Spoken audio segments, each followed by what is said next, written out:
Question bunch class 9 Duff and Dot page number 344 রয়েছে model set 6 second summative evolution টেস্টের। তো এই পেজটির seen unseen এবং গ্রামার পার্টের সমাধান দেওয়া হবে।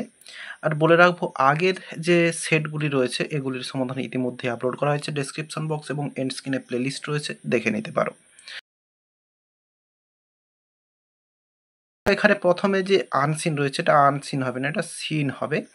এবং এখানে যে সিনটা রয়েছে হিজ ফার্স্ট ফ্লাইট থেকে শুরুতে রয়েছে এমসিকিউ প্রশ্ন, দ্য সান ওয়াজ, এরপরে ড্যাশ রয়েছে, এখানে অপশন সি হবে answer, getting higher up in the sky. এরপরে the nest was made of, এরপরে স্ট্র। এরপর রয়েছে to reach his parents the bird, এরপরে ড্যাশ রয়েছে, ওয়াজ টু ফ্লাই। এরপর রয়েছে complete the following sentences with information from the text. The bird felt heat because, এরপরে dash রয়েছে, পাখিটা উত্তাপ অনুভব করেছিল কারণ, অ্যান্সারটা এখানে রয়েছে বিকজের পর থেকে হবে he had not eaten since the previous nightfall, এটা হচ্ছে অ্যান্সার হবে। এরপরে দুইয়ের দাগে the bird was looking for, এরপরে ড্যাশ, তো পাখিটা খুঁজছিল, অ্যান্সারটা এখানে রয়েছে সাম means of reaching his parents without having to fly, না উড়ে বাবা মার কাছে পৌঁছানোর একটা পথ খুঁজছিল। এরপর রয়েছে তিনের দাগে the bird could reach his parents by walking if, এরপরে ড্যাশ রয়েছে, তো পাখিটা তার বাবা মায়ের কাছে হেঁটে পৌঁছাতে পারতো যদি, অ্যান্সারটা হবে এখানে if he could only move north yards along the cliff, শৈলশিরা বরাবর সে যদি উত্তরের দিকে যেতে পারত। এরপরে দুইয়ের দাগে পোয়েট্রি পার্ট থেকে সিন রয়েছে এবং এটি রয়েছে mild the mist upon the hill থেকে। শুরুতে রয়েছে এমসিকিউ প্রশ্ন, the colour of the mist is blue, the damp stands on the dash, অ্যান্সারটা হচ্ছে গ্র্যাস। এরপরে answer the following questions, what is the name of the poet of the above poem, তো ওপরের যে কবিতাটা তার হচ্ছে কবির নাম কি, অ্যান্সারটা লিখে দিয়েছি, পুরোটাই লিখে দিয়েছি দেখো, the name of the poem is mild the mist upon the hill and the poet is Emily Jane Bronte. তো আমাদের অ্যান্সারটা এরকমভাবে লিখলেও হবে, the poet of the above poem is, এরপরে Emily Jane ব্রন্ট।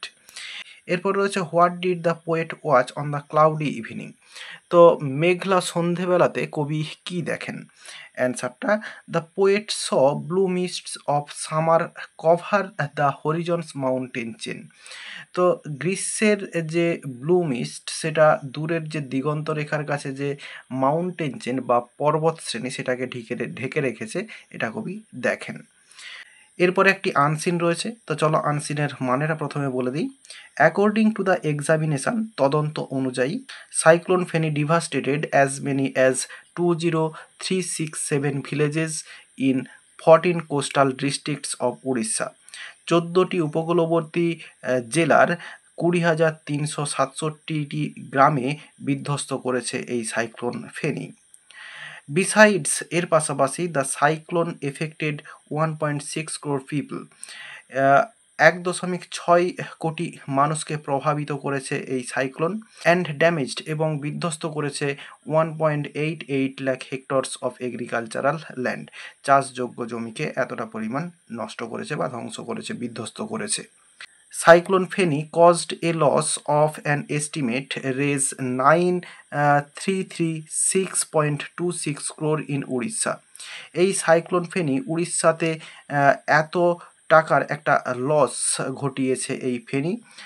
A senior official said on Thursday, বৃহস্পতিবারে একজন senior কর্মকর্তা বলেছিলেন। Cyclone Fani made landfall in Orissa, cyclone Fani উড়িষ্যাতে ল্যান্ডফল ঘটিয়েছিল at a wind speed of about 200 km per hour on May 3, 23 May landfall ঘটিয়েছিল এবং বাতাসের যে গতিবেগটা সেটা ছিল 200 কিমি পার ঘন্টাতে। According to the special relief commissioner BP সেটি, cyclone Fani caused a total loss of Rs 6643.63 crore to public properties, তো এত কোটি টাকার পাবলিক প্রপার্টি এই সাইক্লোন ফেনি এটা হচ্ছে ক্ষতিগ্রস্ত করেছিল।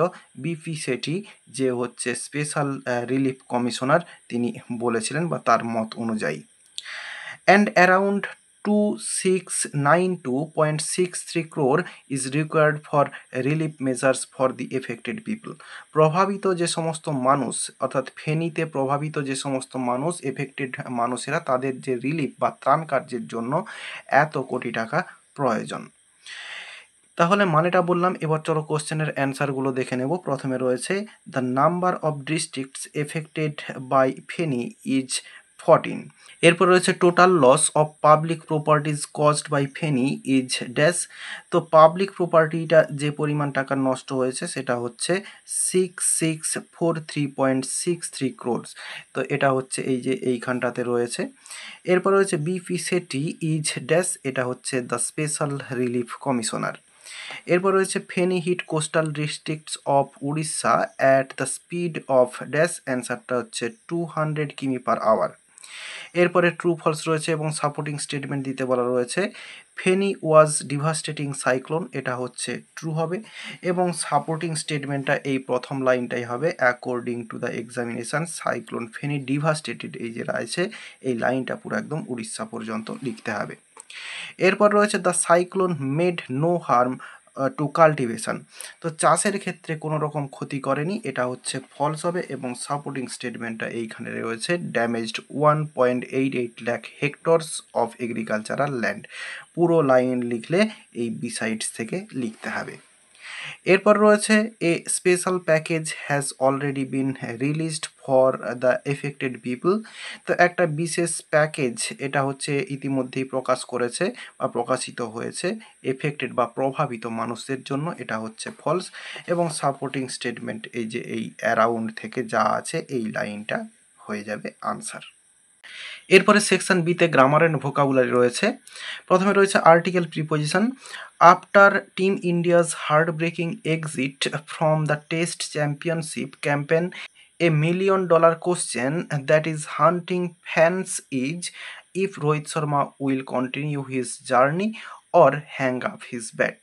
তো বলছে ভারতের যে টেস্ট চ্যাম্পিয়নশিপ ক্যাম্পেন সেখান থেকে বিদায় নেওয়ার পরে $1 মিলিয়ন একটা প্রশ্ন যেটা ফ্যানদের মনে ঘোরাঘুরি করছে সেটা হচ্ছে রোহিত শর্মা কি তার যে জার্নি সেটা কি কন্টিনিউ করবে নাকি সে রিটায়ারমেন্ট নেবে। এরপর বিয়ের দাগে রয়েছে ডু অ্যাজ ডাইরেক্টেড, রয়েছে I saved all the documents, এটা হচ্ছে নেগেটিভ সেন্টেন্স করতে দেওয়া রয়েছে। এরপর দুইয়ের দাগে রয়েছে it is too hot today to bear, এটা হচ্ছে অমিট টু, অর্থাৎ এই টুটাকে বাদ দিতে হবে। সিম্পল সেন্টেন্সে রয়েছে কমপ্লেক্স সেন্টেন্সে করে দেবো, অর্থাৎ সো দ্যাট ইউজ করে দেবো, এই টুটা উঠে যাবে। তাহলে অ্যান্সারটা হবে it is so hot today that one can not bear. এরপর হচ্ছে সোমনয় will never yield to any one. তো ইয়েল্ডের হচ্ছে ফ্রেজাল ভার্ব ইউজ করতে হবে, এটা হচ্ছে গিভ ইন, মানে এটা আত্মসমর্পণ করা, গেভ ইন এটা হবে, এটা সেকেন্ড ফর্মে রয়েছে গেভ ইন হবে। এরপরে রয়েছে ভোকাবুলারি, এগুলোর মানে আনসিন থেকে খুঁজে বের করতে হবে। শুরুতে রয়েছে রিভিউ, এর জন্য হচ্ছে এক্সামিন হবে। এরপরে action taken for a purpose, এটা হচ্ছে রিলিফ। আর এরই সঙ্গে সঙ্গে এই পেজটি সিন আনসিন এবং গ্রামার পার্টের সমাধান দেওয়া হয়ে গেল। আশা করি বোঝাতে পারলাম। ভিডিওটি ভালো লেগে থাকলে একটি লাইক করো এবং বন্ধুদের মধ্যে শেয়ার করো, এবং আমার এই চ্যানেলে নতুন হলে চ্যানেলটি সাবস্ক্রাইব করে পাশে থাকা বেল আইকনটি প্রেস করো পরের ভিডিওগুলি সবার আগে পাওয়ার জন্য। এই ভিডিওতে এতটাই, দেখাবে নেক্সট ভিডিওতে। ভালো থাকো সবাই, ধন্যবাদ।